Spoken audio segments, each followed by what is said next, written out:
샬롬, 매일 바른 기대 16번째 시간이 벌써 돌아왔네요. 네, 기도로 시작하겠습니다. 주님 감사합니다. 12월도 이제 성탄절이 지나고 마지막 주를 맞이하는 시간입니다. 주님께서 이 마지막 주, 주님 안에 저희가 이 한 해를 돌아보며 주님의 말씀 가운데 우리 자신을 돌아보고 주님의 그 말씀과 주님에 대한 그 인격적인 만남을 저희들이 더 사모함으로 나아가는 그러한 새해를 맞이할 수 있게 저희들의 마음과 함께 동행하여 주시옵소서. 이 모든 말씀 우리 주 예수 그리스도 이름으로 기도드렸습니다. 아멘. 네, 오늘 말씀은 사무엘상 28장 3절에서 7절 말씀입니다. 사무엘상 28장 3절에서 7절 말씀인데요. 함께 읽도록 하겠습니다. 사무엘이 죽었으므로 온 이스라엘이 그를 두고 슬피 울며 그의 고향 라마에 장사하였고 사울은 신접한 자와 박수를 그 땅에서 쫓아내었더라. 블레셋 사람들이 모여 수넴에 이르러 진침해 사울이 온 이스라엘을 모아 길보아에 진쳤더니 사울이 블레셋 사람들의 군대를 보고 두려워서 그의 마음이 크게 떨린지라. 사울이 여호와께 묻자오되 여호와께서 꿈으로도 우림으로도 선지자로도 그에게 대답하지 아니하시므로 사울이 그의 신하들에게 이르되 나를 위하여 신접한 여인을 찾으라. 내가 그리로 가서 그에게 물으리라 하니 그 신하들이 그에게 이르되 보소서 엔돌에 신접한 여인이 있나이다. 아멘. 사무엘상 25장에서 이미 사무엘이 죽었다고 나옵니다. 그 죽은 사무엘을 장사하였고 사울은 다윗도 없는데 사무엘까지 죽자 자기 편이 아무도 없는 것이 되었습니다. 사울은 하나님께라도 잘 보여야겠다는 생각을 하게 되고 그래서 신접한 자와 박수를 그 땅에서 쫓아냅니다. 하나님께라도 잘 보여서 왕좌를 유지해야겠다고 생각을 하는 것 같습니다. 그런데 그때 블레셋 사람들이 모여 수넴에 진을 쳤습니다. 그리고 그것을 보고 사울은 이스라엘을 모아 길보아에서 진을 쳤죠. 후에 이 길보아 전쟁에서 사울은 죽음을 맞이하게 됩니다. 이 길보아에 진을 치고 나서 사울은 블레셋 군대를 보고 두려워서 크게 떨고 있다고 기록하고 있습니다. 사울은 원래 블레셋을 가장 두려워했습니다. 사무엘상 13장에서도 사울이 블레셋과의 전쟁을 앞두고 제사를 드리길 원하는데 사무엘 제사장이 제 시간에 오지 않자 자기가 마음대로 먼저 제사를 드려서 사무엘에게 호통을 들었던 적이 있었습니다. 왜냐하면 사울은 그만큼 블레셋을 두려워했기 때문이죠. 골리앗이 쳐들어왔을 때 사울은 꼼짝도 못했습니다. 40일을 꼼짝도 못하다가 다윗이 나타나서 그 골리앗과 블레셋을 무찌르자 이제는 다윗을 두려워하게 된 것을 또 볼 수 있습니다. 그 두려운 적 블레셋이 오늘 본문에서 쳐들어왔다고 말하고 있습니다. 그런데 그 블레셋만 있는 것이 아니라 이 앞장 27장과 오늘 말씀 1, 2절에서 보여주듯이 그 안에는 블레셋으로 피한 다윗까지 있는 것입니다. 이것으로 사울은 그 마음이 더 위축되었을 것입니다. 그래서 그의 마음이 크게 떨고 있는 것이죠. 그때가 되어서야 사울은 하나님께 묻는다고 6절에서 말하고 있습니다. 이제까지 묻지 않던 사울이 뒤늦게 하나님께 묻는 것을 보여줍니다. 그렇지만 여호와께서 꿈으로도 우림으로도 선지자로도 사울에게 대답하지 않으셨습니다. 하나님은 기도하면 즉각적으로 보여주는 자판기가 아니십니다. 하나님은 인격체이십니다. 그렇기 때문에 하나님 앞에 인격적으로 나아올 때 하나님을 인격적으로 존중하고 내 모습이 그분의 마음에 흡족하지 않은 상황이라면 회개하고 자복하고 통회하고 하나님 앞에 나와야 하는데 사울은 그런 것이 없이 무조건 답을 달라는 것입니다. 그것은 미신입니다. 점괘를 내놓으라는 미신과 동일한 것입니다. 하나님을 미신으로, 우상으로 끌어내는 것이 사울의 상황입니다. 그랬더니 하나님은 그 어떤 것으로도 대답하지 않으십니다. 대답하지 않으시는 또 하나의 이유는 그 대답할 만한 사람들이 없기 때문이기도 합니다. 사무엘상 22장 18절을 보면 제사장 85명을 죽인 사람이 사울입니다. 그리고 사무엘도 이제는 죽고 없습니다. 하나님의 사람 다윗도 쫓아내고 하나님의 답을 알게 할 만한 사람이 그 주위에 아무도 없는 것입니다. 사무엘이 죽고 나서 신접한 자와 박수를 다 쫓아내었던 그가 하나님께로부터 답을 듣지 못하자 이제는 다시 신하들을 시켜 신접한 여인을 찾습니다. 이렇듯 사울은 일관성마저 없이 이제 우상이라도 찾아가서 뭔가를 물어봐야 하는 두려움에 사로잡힌 상황이 된 것입니다. 그러자 신하들이 엔돌에 신접한 여인이 있다고 말하고 있습니다. 그 신하들 역시 똑같은 것을 볼 수 있죠. 그들이 조금이라도 하나님 앞에 바르게 서 있다면 그 사울을 말렸어야 합니다. 적어도 사울이 그들을 모두 쫓아내었었음을 다시 기억하게라도 했어야 합니다. 그러나 오히려 보소서, 아이고 여기 있네요 라며 너무 좋아하는 것을 보여주고 있습니다. 한 나라의 위험 있는 왕이 한 미신, 신접한 여인을 만나려고 하는 것입니다. 왜 그렇습니까? 하나님을 버렸기 때문입니다. 하나님을 버리고 자기의 아군인 다윗을 적으로 만들었기 때문입니다.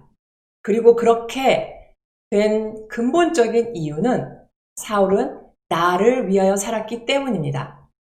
오늘 7절에서 사울이 그의 신하들에게 말할 때 그의 마음이 나옵니다. 신접한 여인을 찾으라는 그 근거를 나를 위하여 라고 7절에서 말하고 있습니다. 우리들도 이렇게 살 수 있습니다. 우리가 나를 위하여 살 때 우리는 하나님을 버릴 수 있습니다. 그렇게 나를 위하여 하나님을 멀리할 때 우리는 아무것도 아닌 사람에게 이용당할 수 있으며 우리는 가장 가까운 아군도 몰아낼 수 있습니다. 그렇다면 어떻게 살아야 합니까?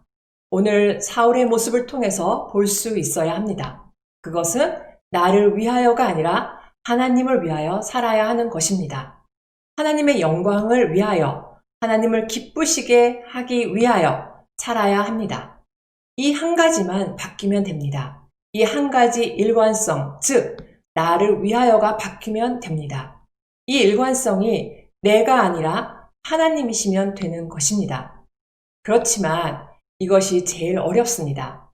이 일관성이 바뀌기가 너무너무 어렵습니다. 그래서 우리는 하나님의 말씀을 가까이 하며 기도해야 합니다.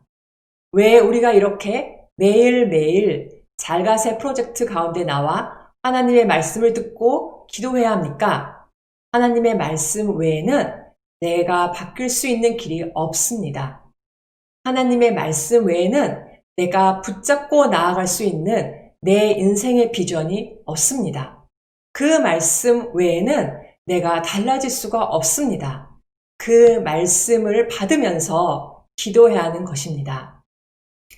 하나님 도와주세요. 저는 타고난 저의 본성이 나를 위하여 밖에는 할 줄 모릅니다. 신앙생활도 나를 위하여만 합니다.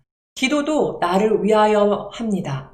말씀 생활도 나를 위하여 합니다. 주여, 저는 이렇게 살다가는 이대로 망하게 될 텐데 어떻게 하면 좋습니까?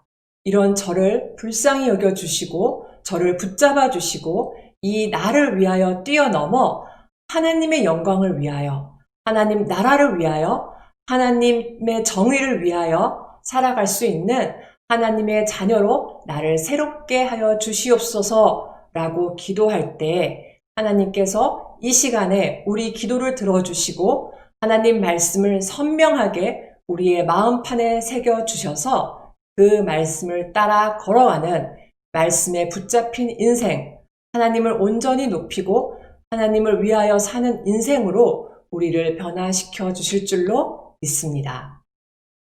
기도하겠습니다. 사랑하는 주님, 이 시간을 허락하여 주심에 감사합니다. 이 시간을 통하여서 우리가 말씀과 기도로 만날 수 있는 시간들을 허락하여 주시고 나의 어렵고 어리숙하고 미련한 나의 모습을 돌아보며 그럼에도 불구하고 주님의 그 인도하심 가운데 주님과 동행할 수 있는 귀한 은혜를 허락하여 주심에 감사합니다.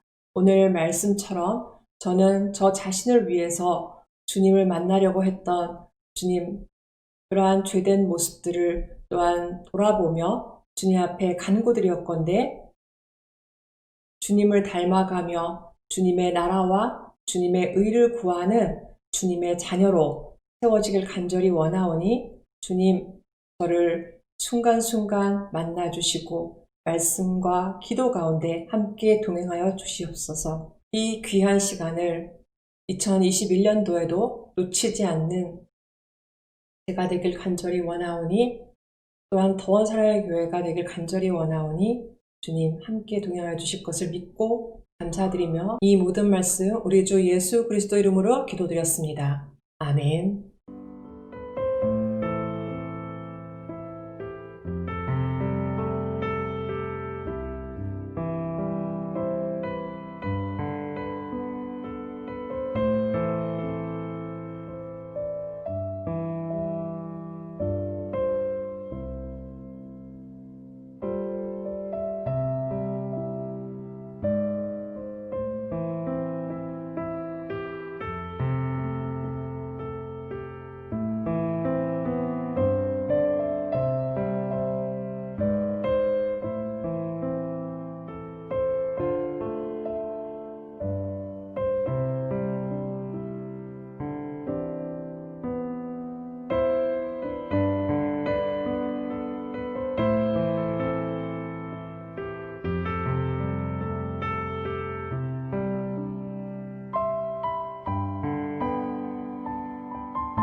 감사합니다.